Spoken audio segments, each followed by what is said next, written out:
doy la bienvenida a Aprende en Casa. Lo genial de este programa es que vamos a poder seguir aprendiendo de una manera distinta a como lo hacemos en la escuela. Una vez que te hayas lavado las manos, toma papel y lápiz para anotar y siéntate frente a la televisión. Describirás la propagación del sonido y cómo cuidar tu oído de sonidos intensos. Hoy vamos a ver dos temas relacionados con la propagación del sonido, las formas de proteger a nuestros oídos de los sonidos intensos y la construcción de historias utilizando distintos recursos. Para eso, seleccionamos unos videos para ti. Al final te haremos preguntas para que pienses un poco sobre lo que aprendiste. Disfrútalo.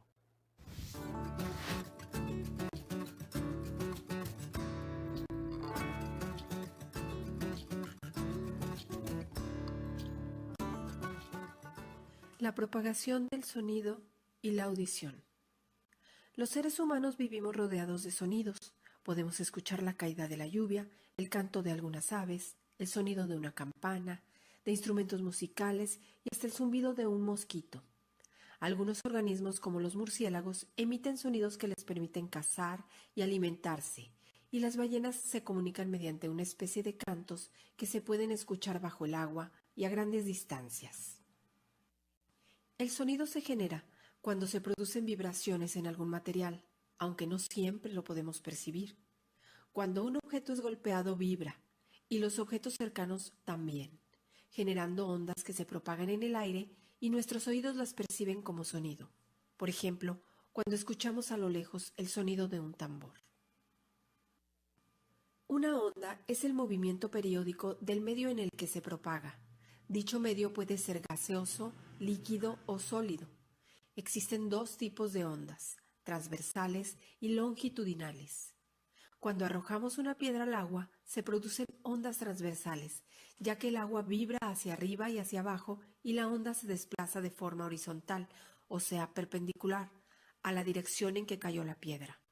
Por otro lado, al jugar con un resorte, este y las ondas longitudinales se mueven horizontalmente, debido a que el resorte posee zonas cuyas espiras están más juntas, que son las compresiones, y en otras zonas están más separadas, son las zonas de expansiones.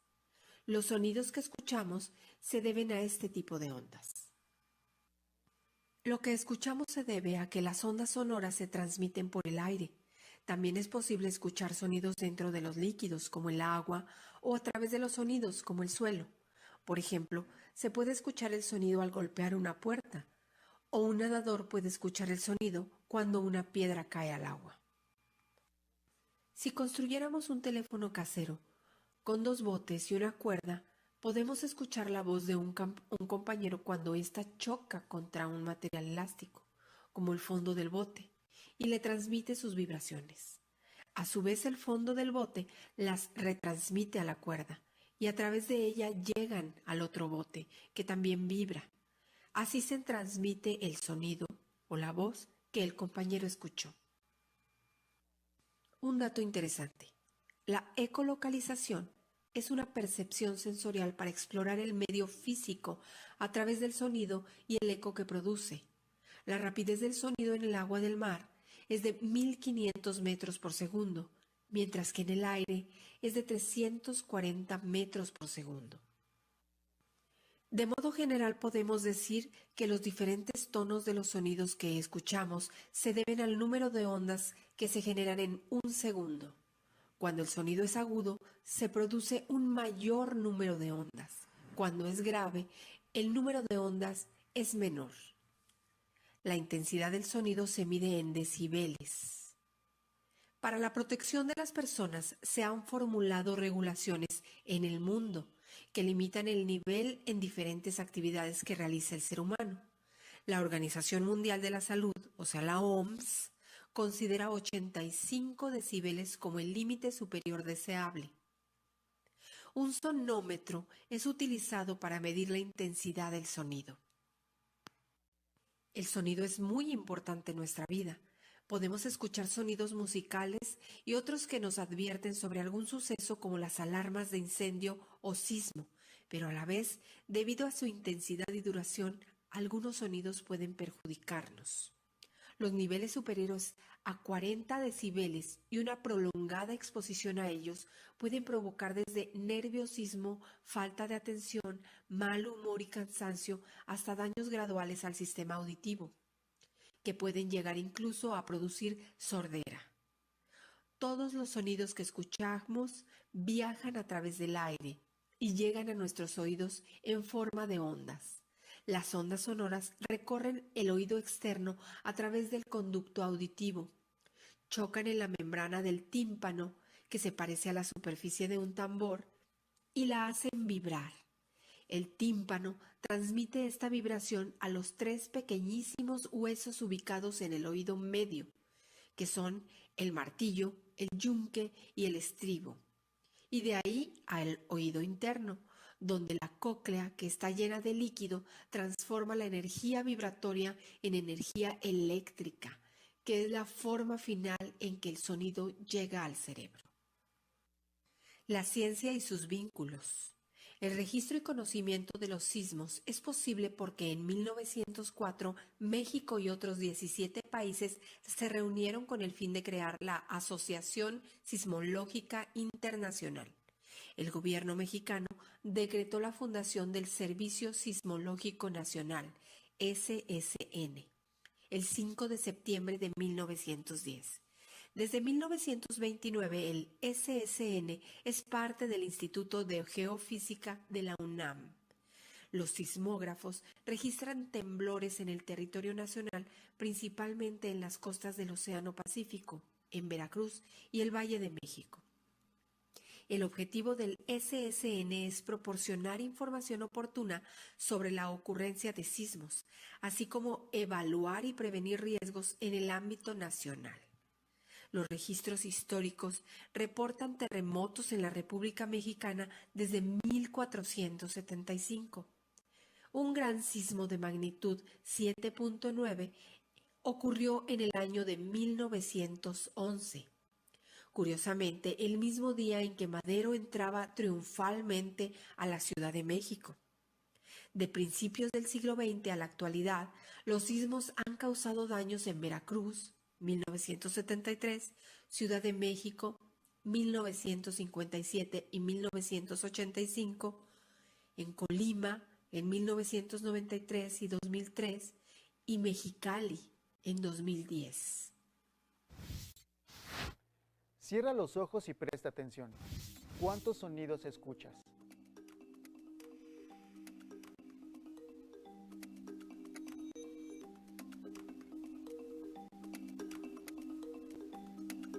¿Puedes identificar las fuentes?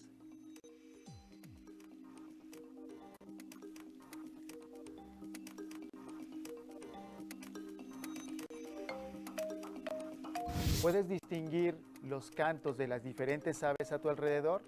En la ciudad también tenemos aves.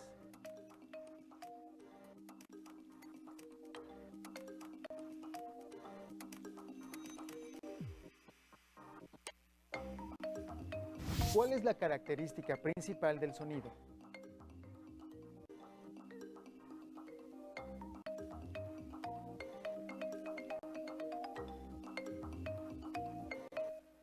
Dibuja cómo viajan los sonidos de una fuente hasta tu oído y de ahí al cerebro.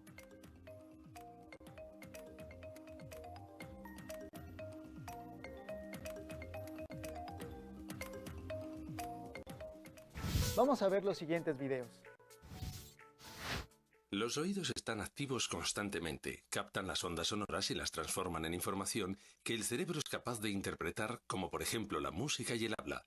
El sonido es una onda de presión que puede vibrar tanto rápida como lentamente. Las vibraciones lentas producen sonidos graves, mientras que las vibraciones rápidas producen sonidos agudos. El sonido entra en el oído y se canaliza a través del conducto auditivo hasta alcanzar la membrana timpánica.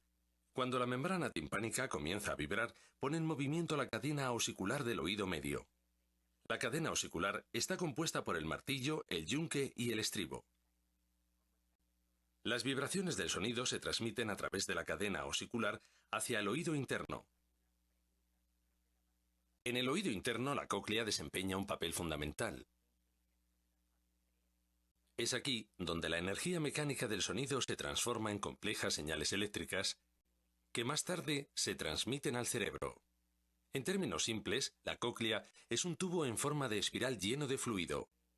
Las células sensoriales, también llamadas células ciliadas, cubren por completo toda la extensión de la cóclea.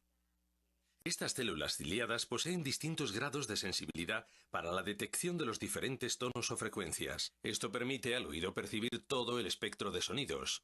La transformación de las vibraciones mecánicas en pulsos eléctricos es un proceso complejo resultado del movimiento de las células ciliadas en la cóclea. Las células ciliadas están dispuestas como las teclas de un piano a lo largo de toda la extensión de la cóclea. Las células ciliadas, localizadas en la base o región inferior de la cóclea, son responsables de las altas frecuencias, mientras que las células ciliadas del ápex son responsables de las bajas frecuencias.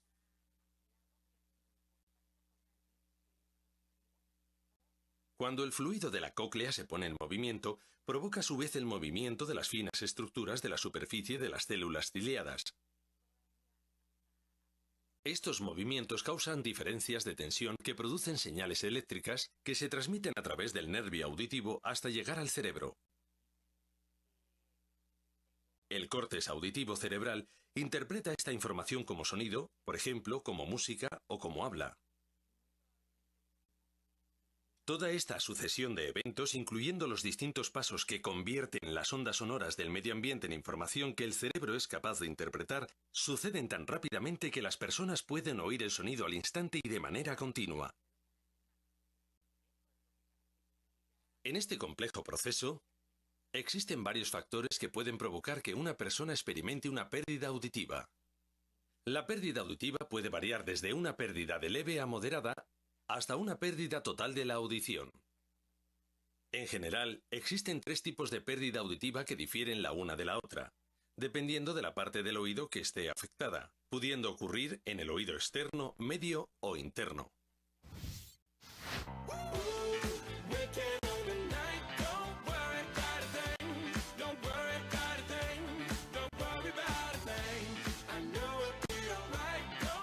Las nuevas tecnologías han fomentado el uso de auriculares y parlantes de alta potencia. Sin embargo, el uso desmesurado de estos aparatos puede dañar las células del oído. Según los especialistas, el daño auditivo por uso de auriculares está directamente relacionado con la presión sonora y el tiempo de exposición. Los auriculares se pueden usar. Están ahí, yo me los puedo poner. Ahora, ¿qué pasa? ¿Es conveniente o no es conveniente? Los auriculares se pueden usar a muy baja intensidad y por un periodo corto de tiempo. No es conveniente usar auriculares todo el día o usarlo en horas y a una intensidad elevada. ¿Qué pasa? Que es muy difícil decir, a ver, cuál es la intensidad que yo puedo utilizarlo. Es una intensidad, un sonido ya empieza a dañar el oído, ya empieza a fatigar el oído, ¿sí? A 40 decibeles y lo daña a partir de 80. 80 decibeles es una intensidad, para que nosotros nos demos cuenta, es mucho menor a un boliche bailable. Un boliche bailable está alrededor de 100 decibeles, 110. Ya estamos hablando ante intensidades nocivas para el aparato auditivo. Entonces, va a depender de la intensidad, del volumen, ¿no es cierto?, que lo esté utilizando y del tiempo de exposición. A mayor volumen, mayor tiempo de exposición, un sonido es más dañino. A menor volumen, menor tiempo de exposición, es menos dañino. Lo podemos usar, pero con mucha mesura, o sea, con mucho cuidado. Yo, en lo posible, diría, no lo usen. Si podemos prescindir del auricular, sería lo ideal. La Organización Mundial de la Salud ha advertido en repetidas ocasiones que escuchar música con auriculares a un alto volumen tiene como consecuencia unos negativos efectos en el sistema auditivo. Según diversos estudios científicos, en Argentina, alrededor del 10% de las personas que usa auriculares a un volumen muy alto experimenta pérdidas auditivas. sucede si nosotros no protegemos nuestro oído, no hacemos prevención, si no nos cuidamos y utilizamos intensidades altas en los auriculares, cuando estamos escuchando música, cuando estamos trabajando? A veces no solamente música, a veces son retornos de equipos, ¿no es cierto?, que se está utilizando. ¿Cuál es el problema? Que provoca el estímulo intenso y por un tiempo prolongado, provoca dentro del sistema auditivo una lesión irreversible. Se produce un daño en el oído interno que es lamentablemente irreversible. A mí me da muchísima impotencia, mucha impotencia, me da mucho dolor ver cuando viene la gente joven con daños irreversibles en el oído, que desde la profesión nuestra, que nosotros abordamos toda la problemática, ¿no es cierto?, de la parte auditiva, fundamentalmente nosotros hacemos los estudios para que el médico diagnostique la patología, vemos que no podemos hacer nada, que no le podemos solucionar, no podemos darle solución a su problema debido a que ya es el daño irreversible. Me da mucha impotencia tener que estar equipando con un audífono una persona que lo podría haber evitado. Bienvenido sea el audífono, bienvenidos sean todos los aparatos para poder equiparar una pérdida auditiva, pero cuando la pérdida auditiva no obedece a causas, ¿sí?, que podríamos haberlas prevenido desde la salud, desde nosotros que somos agentes de salud. La exposición a niveles de sonido menores a 70 decibelios no produce daño auditivo independientemente de su duración, pero si este umbral sube a 85 decibelios por más de 8 horas diarias, puede ser un factor de riesgo para la audición. Aunque existen otros factores que intervienen en la pérdida de audición, bajar el volumen es el consejo más extendido entre los expertos. La intensidad es difícil, ¿no es cierto? Pero cuando uno está al lado de un chico que está usando, de una persona que está usando el auricular y vos estás escuchando por fuera lo que él está escuchando, ¿sí?, ahí está una intensidad altísima, ahí le está dañando casi seguro. Y más si lo tiene muchas horas. O sea, lo ideal es usarlo periodos cortos y a volumen a una intensidad baja. ¿Cómo me doy cuenta? Que escucho lo que por el auricular, no tengo que hacer esfuerzo para escuchar, pero tampoco me tiene que estar molestando. Lo ideal es prevenir, ¿no? Yo, como agente de salud, yo hace 30 años que estoy en el Hospital Córdoba, por supuesto que es un hospital de adultos, y vemos adolescentes, o sea, atendemos a partir de 14 años, no atendemos chiquitos, pero sí a uno le da mucha impotencia como agentes de salud decir, no, el no cuidarse, el no protegerse, como después ya, una vez que se perdió la función, en casos cuando es irreversible, nos da mucha impotencia, ¿sí? Nos da mucha impotencia. Así que no queremos llegar a eso, queremos hacer prevención.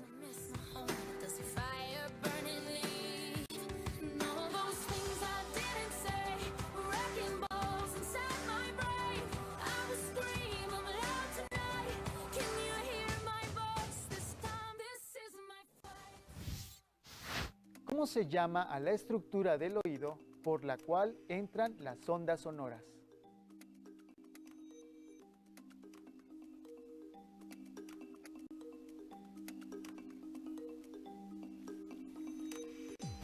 ¿Cuáles son los dos factores que se relacionan con daño auditivo al usar auriculares?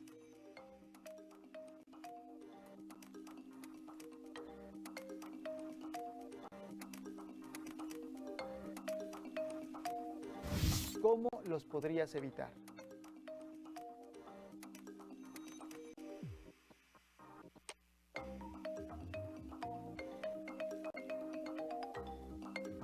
¿Qué podrías hacer tú para cuidar tus oídos?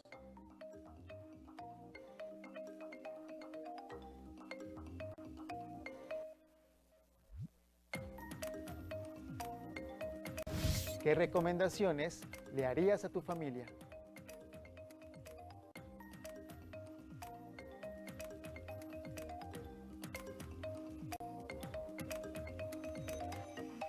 En el libro de texto de Ciencias Naturales de quinto grado, se explica el tema a partir de la página 104. Si en tu casa hay otro libro sobre el tema o tienes internet, explóralos, así podrás saber más. Si no cuentas con estos materiales, no te preocupes. En cualquier caso, platica con tu familia sobre lo que aprendiste. Seguro les parecerá interesante y podrán decirte algo más.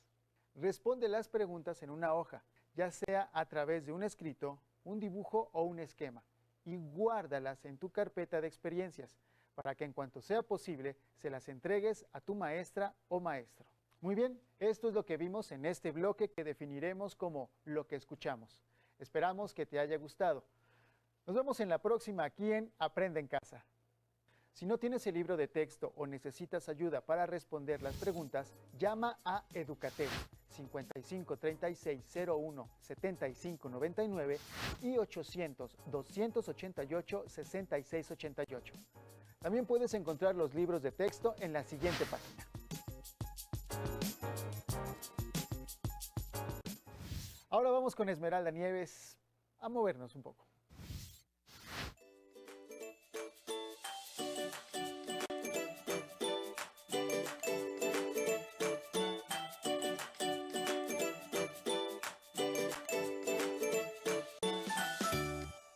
Seguimos con las pausas activas de iniciación al ritmo. En esta ocasión vamos a trabajar con una que le denominamos calipso.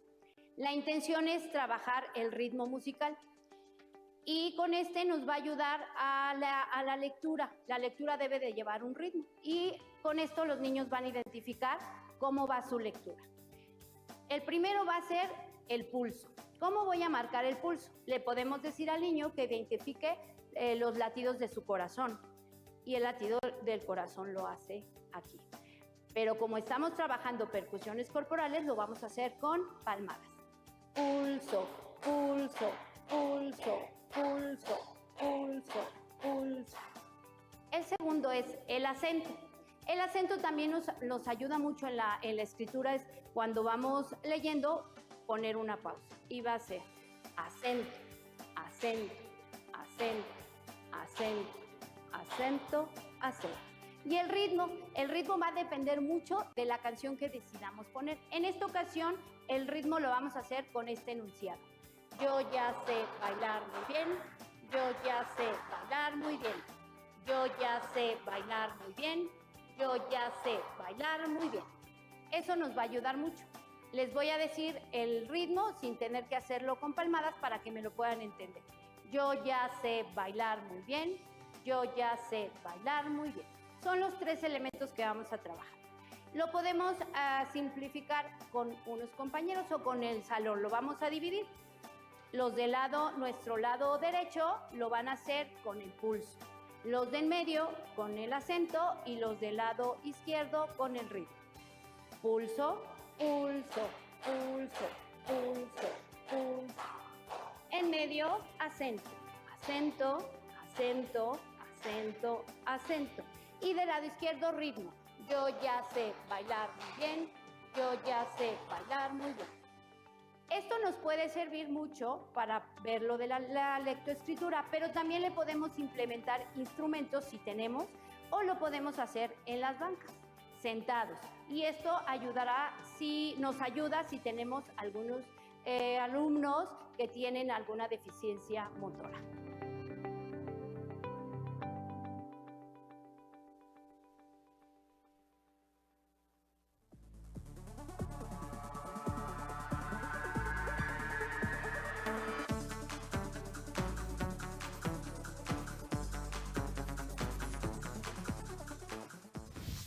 Construirás la historia de un personaje utilizando color, forma y sonido. Seguimos con el tema relacionado con la construcción de historias utilizando distintos recursos. Para eso seleccionamos 2 videos para ti. Al final te haremos 5 preguntas para que pienses un poco sobre lo que aprendiste. ¡Disfrútalo! Los actores están listos. Abran el telón y arranca la función.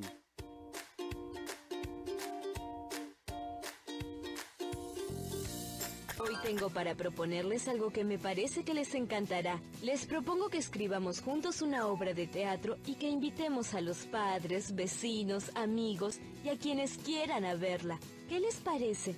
Me encanta. Entonces empecemos. Cuando decimos obra de teatro, ¿en qué piensan? Que siempre se cuenta una historia. Muy bien, Maiko. Entonces hay que inventar una historia para contar. Los personajes cuentan tanto a través de sus palabras como de sus actos. Primero tendremos que escribir el texto dramático, que es el texto de la obra de teatro, donde aparecen las intervenciones de los personajes y las aclaraciones que hace el autor. Resulta muy interesante ver estas acotaciones sobre cómo debe ser cada personaje, cómo debe ser su postura, las características del escenario, etc. Después vamos a pasar a representar la obra, que es el texto espectacular. Es la puesta en escena del texto dramático.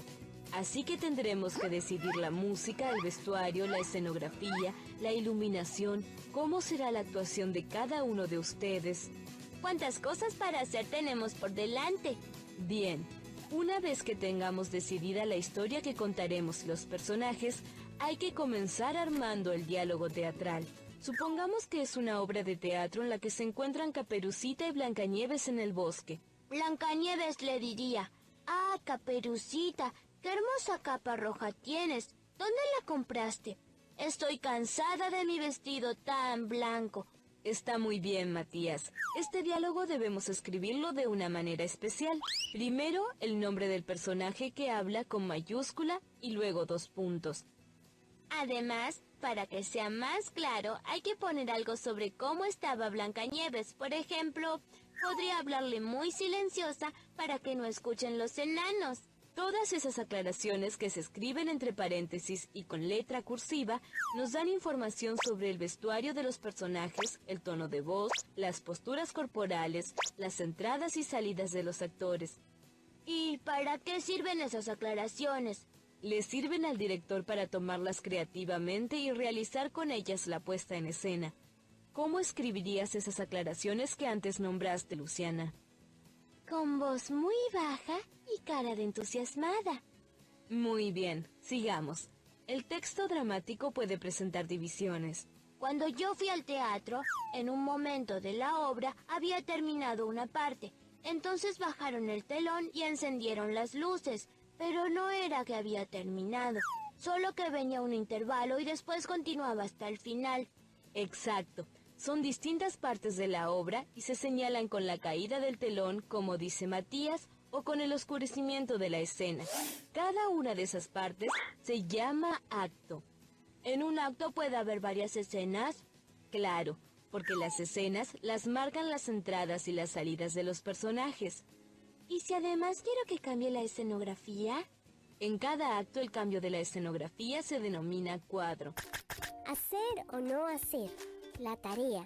Ese es el dilema. Aulis, soy tu padre. ¡Oh! Si hubieses hecho la tarea, sabrías que no es teatro. Mi abuela, cada vez que se entera de algo malo que pasa, dice: «Esto es una tragedia». Y mi mamá le dice: «No te pongas melodramática». Es que en las tragedias los personajes se ven arrastrados por la fatalidad a graves conflictos entre sí. Como en las telenovelas que tanto le gustan ver a la abuela. Sí, y mi papá me contó que en la tragedia griega, donde comienza el teatro, siempre suceden desgracias y muertes. Por eso él siempre dice cuando lloro que no invente una tragedia griega. ¿Y te contó algo más sobre las tragedias griegas?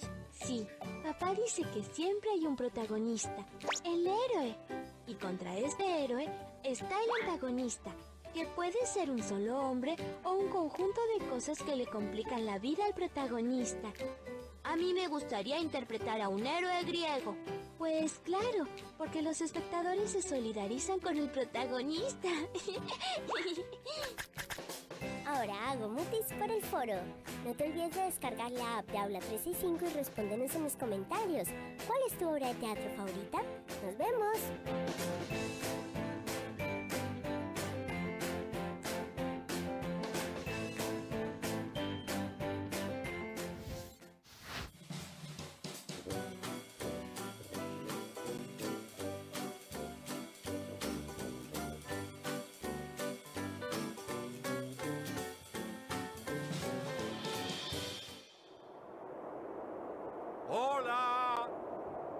Creo que no pueden verme bien.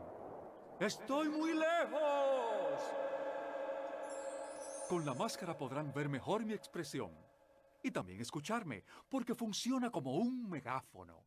Por eso, los griegos inventamos las máscaras de teatro.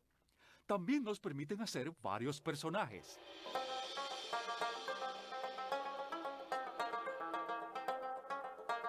Yo soy la tragedia. Yo soy la tragedia.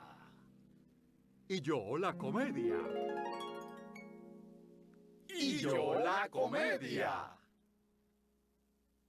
¿Y ustedes quiénes son? El coro griego. Va, adiós al coro. Llegó la hora de usar un actor. Esquilo, el primer dramaturgo del mundo, agregó otro actor. Y así surgió el drama entre los protagonistas. Los buenos. Y los antagonistas. Los malos. Así crearon en Atenas la tragedia, el género más importante. Las tragedias se basaban en mitos y leyendas conocidos por todos.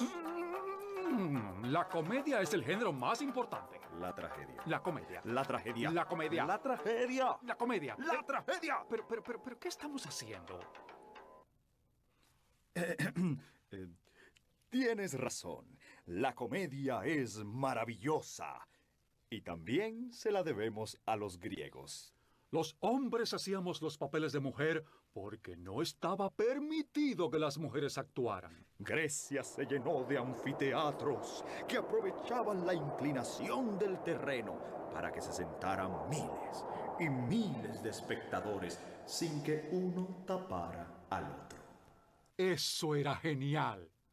Pero durante el Imperio Romano empezaron a construir los coliseos. Y en vez de teatro, prefirieron circos de espectáculos grotescos, como animales devorando gente, o peleas de gladiadores. Hacían combates navales. El coliseo se llenaba de agua y barcos. Soy el bufón del rey, y mi oficio es entretener a la corte real. Así que el arte de bufear no es nuevo. En la Edad Media, los bufones nos atrevíamos a criticar a los reyes, a los príncipes, a los duques.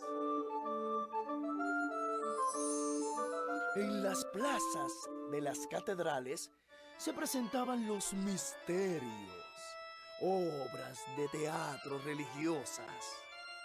Por acá, las tramoyas, ángeles de madera con alas móviles que subían al paraíso.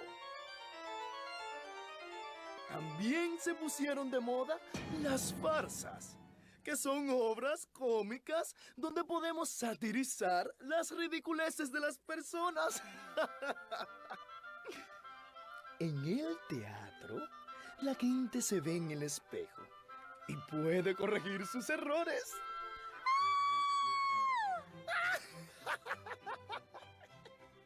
En la época del Renacimiento, los artistas y pensadores se apoderaron de la cultura.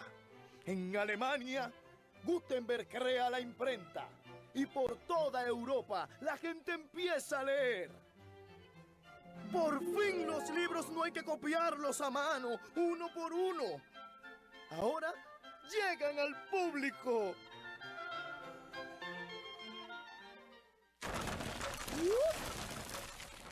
Italia se llenó de artistas y nació la comedia del arte. Un teatro popular que mezcla obras escritas con las tradiciones del carnaval, de donde surgen personajes aventureros y libres, como Arlequín y sus amigos. Tengo el cuerpo hecho de paja, la cabeza de aserrín, Pero el corazón de azúcar y mi nombre es Arlequín, Arlequín, Arlequín. Ella es la alegre Colombina. Y él es el tímido Pierrot. ¿Qué quieres decir, mi querido Pierrot? ¡Ah! ¡Un títere! Me encanta, Pierrot. Cuéntanos. Mucho antes de que existiera el teatro con actores, ya los antiguos egipcios hacían teatro de títeres y marionetas movidas por hilos. 2000 años antes de Cristo. En la época medieval, la cultura y las artes se estancaron. Los caballeros se la pasaban peleando por sus reinos, sus princesas y sus castillos. Tanto así que el teatrino en España se llamaba castillo. Luego se le llamó retablo. ¡Ay! El teatro casi desapareció.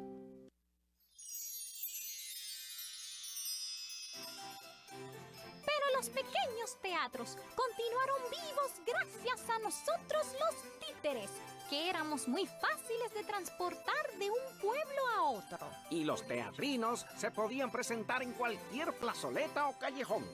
Los titiriteros nos manejan con sus manos. Y también nos manejan con su corazón. Estamos hechos de papel maché, madera o tela. Y por dentro de aventuras y sueños. También están las marionetas movidas por hilos. ¿Recuerdas la historia de Pinocho?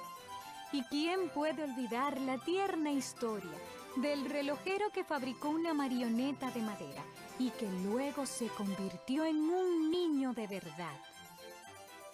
Cuando Pinocho decía mentira, le crecía la nariz. Lo prometo, jamás volveré a decir mentira.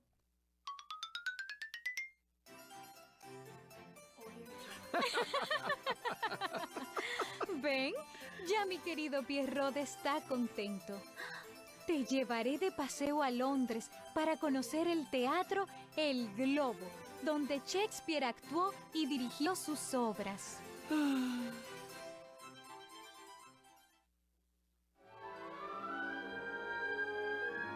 Por nada del mundo quisiera que te encontraran aquí. Es mejor que el odio de ellos acabe con mi vida, que seguir viviendo sin tu amor. ¿Quién fue tu guía para descubrir este sitio? Fue el amor que me indujo a preguntar. Él me dio consejo y yo mis ojos le presté. Si me amas en verdad, manifiéstalo con franqueza. Y si piensas que soy fácil y me rindo a la primera súplica, dímelo también, para que me ponga huraña y enfadada, y así tengas que suplicarme. Romeo. Julieta.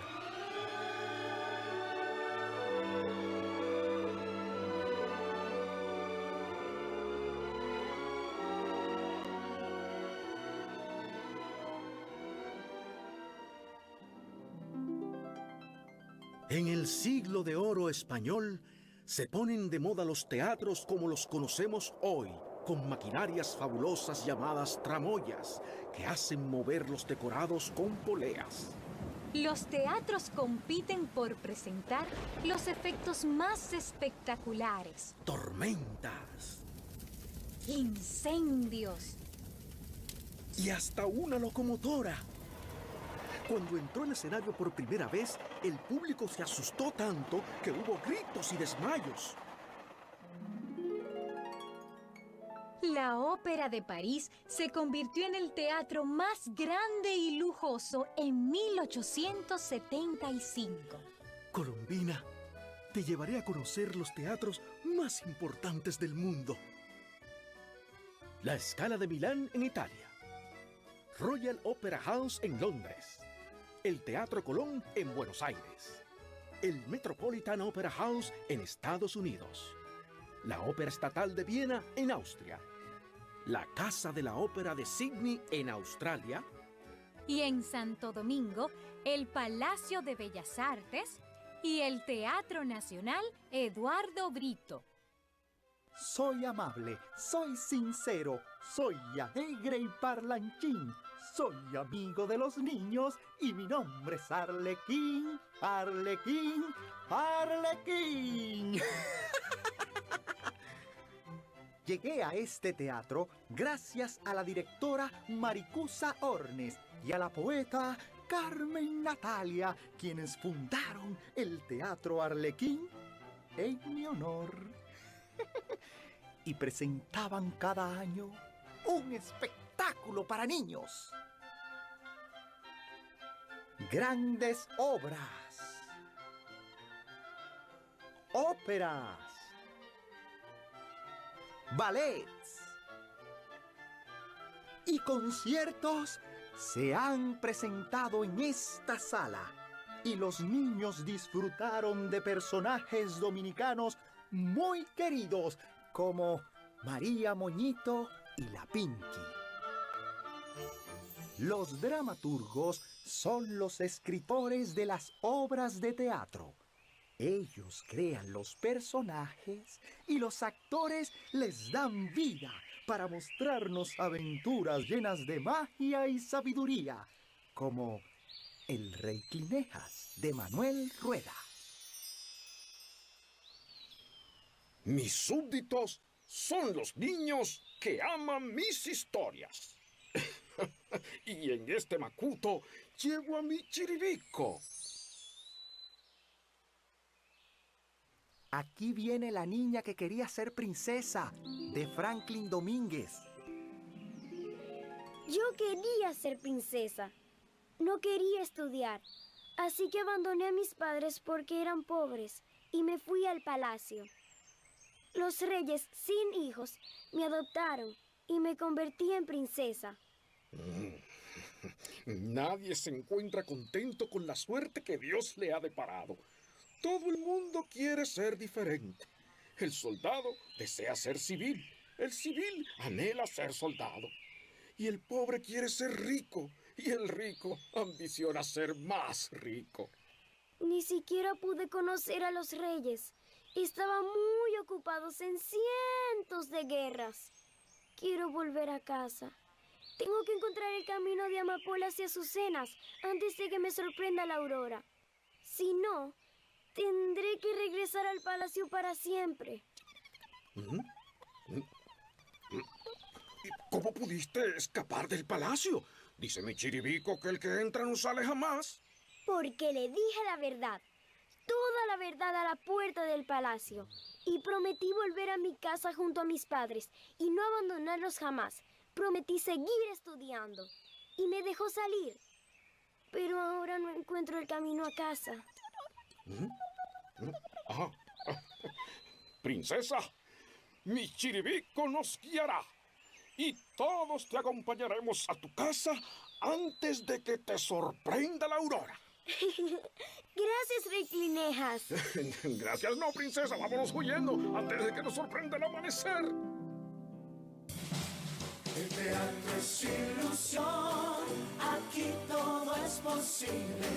Divertirnos a montón y olvidar tus penas. Aprendo la lección, un personaje es Linés, de buen corazón, él siempre te consuela. Nunca falta el malvado, cuidado con el traidor.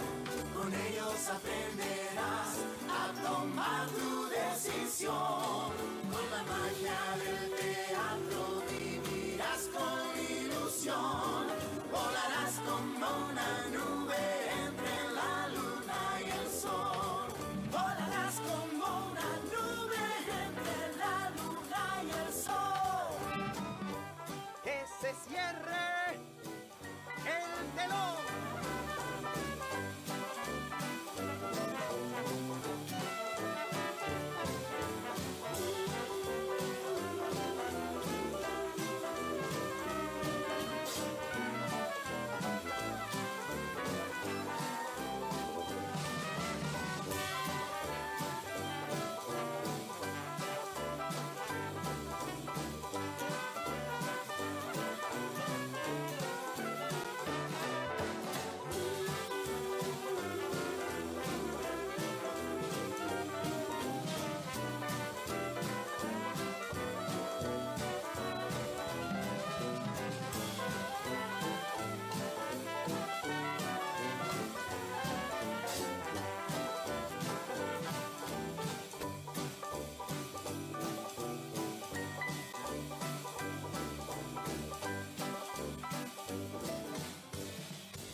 Como pudiste darte cuenta en los videos, tanto los personajes como las historias son infinitos. Podemos inventar todo lo que se nos ocurra. ¿Te gustaría escribir una historia?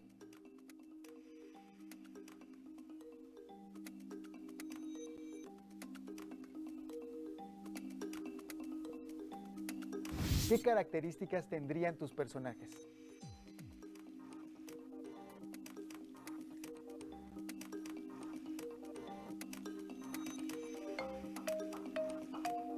¿Serían dramáticos, tristes o felices?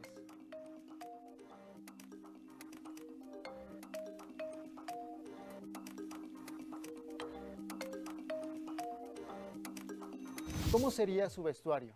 ¿Qué colores y formas tendrían?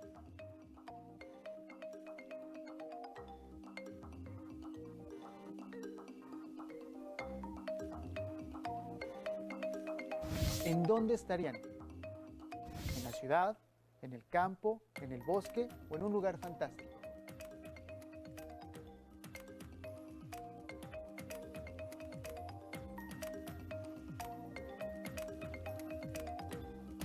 ¿Qué historia se contaría entre ellos?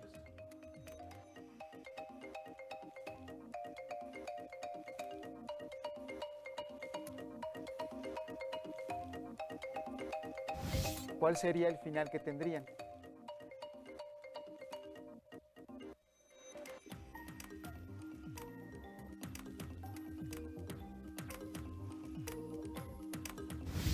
Platica con tu familia para crear una historia compartida.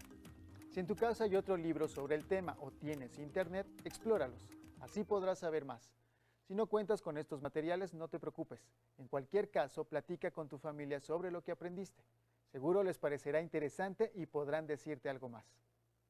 Responde las preguntas en una hoja, ya sea a través de un escrito, un dibujo o un esquema, y guárdalas en la carpeta de experiencias, para que en cuanto sea posible se las entregues a tu maestra o tu maestro. Esperamos que te hayas divertido aprendiendo con Lo que escuchamos y había una vez. Nos vemos en el próximo programa de Aprende en Casa. Si no tienes el libro de texto o necesitas ayuda para responder las preguntas, llama a Educatel 55 36 01 75 99 y 800 288 66 88. También puedes encontrar los libros de texto en la siguiente página.